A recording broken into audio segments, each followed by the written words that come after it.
Now, in this speech, I would like to examine Dr. Dacey's arguments on behalf of atheism to see whether they pass philosophical muster. And all 5 of his arguments share the same basic form. Step 1 is to say that if God existed, then we would expect to see blank, and you fill in the blank.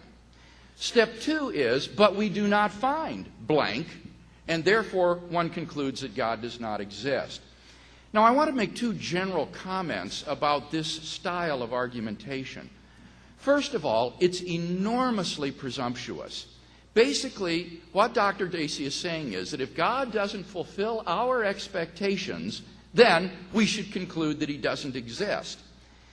But who says that God has to fulfill our expectations? How can we predict with any confidence what God would do if he existed?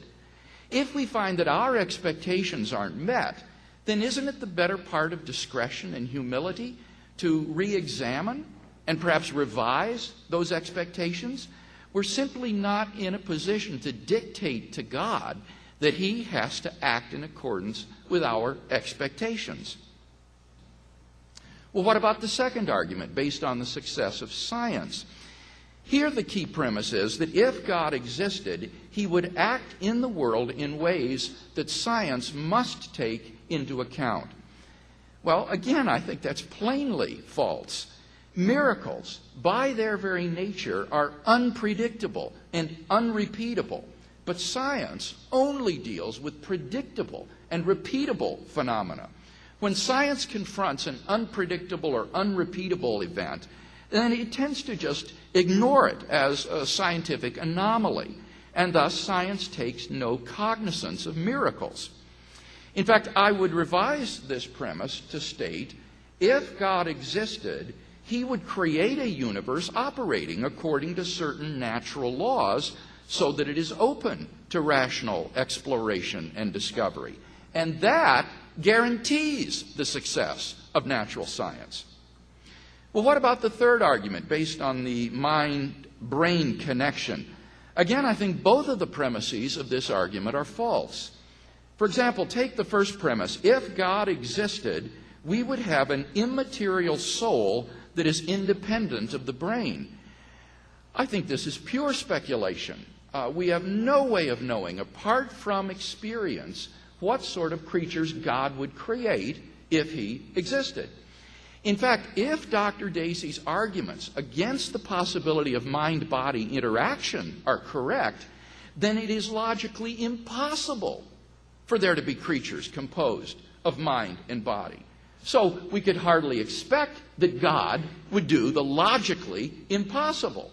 And thus, if his arguments for his second premise are correct, then the first premise is necessarily false. And so this argument is literally self-refuting. One premise refutes the other. Moreover, the second premise, that the mind or soul is entirely dependent upon the brain or the body, goes far beyond the evidence. At best, the evidence shows a correlation of mental events and brain events, but not dependency. Worse, though, this premise is self-defeating.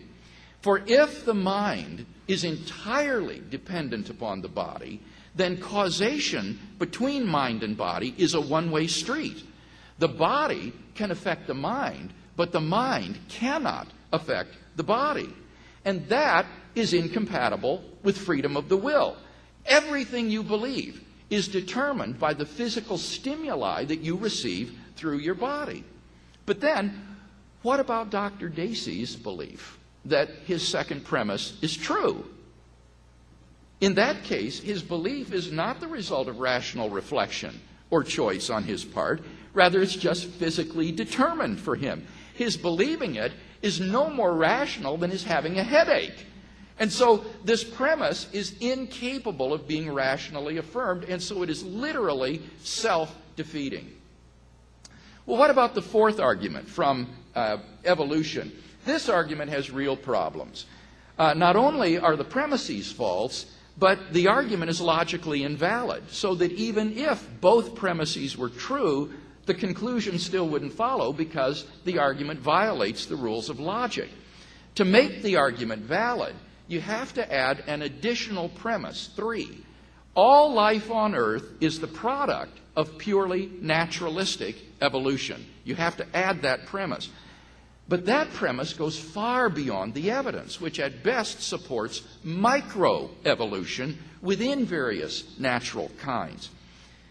In fact, if naturalistic evolution really is as inefficient and imperfect as Dr. Dacey claims that it is, then all the less reason we have to believe that life on Earth is the product of purely naturalistic evolution, given the incredible complexity of biological life.